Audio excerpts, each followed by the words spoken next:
유통산업의 규제 불균형을 해소하고 소비자의 선택권을 확대하기 위해 대형마트 등의 온라인 규제를 개선하기로 뜻을 모았습니다. 이 과정에서 소상공인이 소외되지 않도록 현장의 목소리를 경청하며 온 오프라인 시장이 공존할 수 있는 상생 방안도 빈틈없이 마련하겠습니다. 어제 특별히 전통시장, 상인들의 생존권과도 관련이 있는 문제인 만큼 이 부분에 대한 보완을 확실하게 하자고 당에서 요구도 했고 당정청이 이 부분에 대해서 인식을 같이 했다는 점을 말씀드립니다.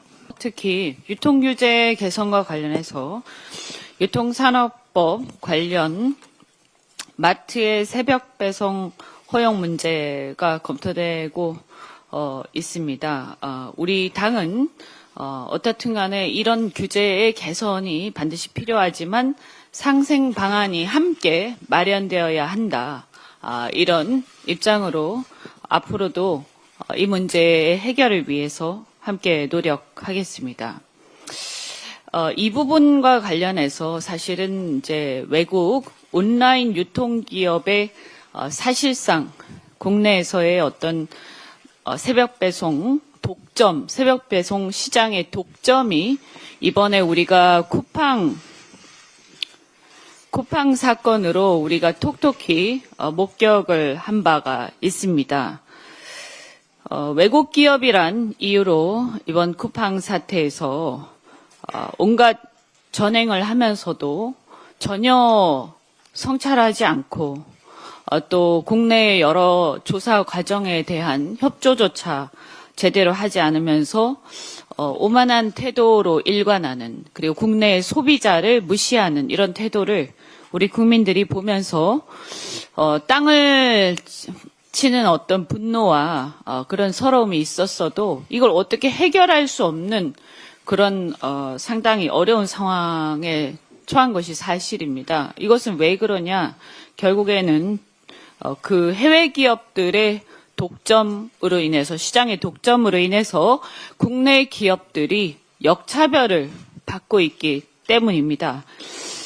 대한민국은 AI 대전환을 비롯해서 사실 모든 이런 어떤 그 경제 상황에서 우리가 어떤 자원을 갖고 있지 않기 때문에 글로벌 경쟁에 그대로 노출되어 있고, 또한 이 경쟁에서 생존해야만 하는 굉장히 절박한 상황에 있습니다. 우리가 이 시장에서 고립되어서 살아남을 수 없는 것이 우리의 현실이기 때문에 이 문제를 극복을 해야 되고, 그리고 지금은 자국 중심주의입니다. 전 세계가 자국 중심으로 똘똘 뭉쳐 있기 때문에 우리도 역시 과거의 어떤 대중소기업 혹은 이런 어떤 유통산업에 있어서 국내에 어떤 갈등이 물론 있었습니다만 지금의 어떤 시대적 흐름에 따라서 우리도 국내의 자국 기업들과 자국의 자영업, 자국의 시장 모두가 똘똘 뭉쳐서 이 상황을 반드시 극복해 가야 한다, 이렇게 생각합니다.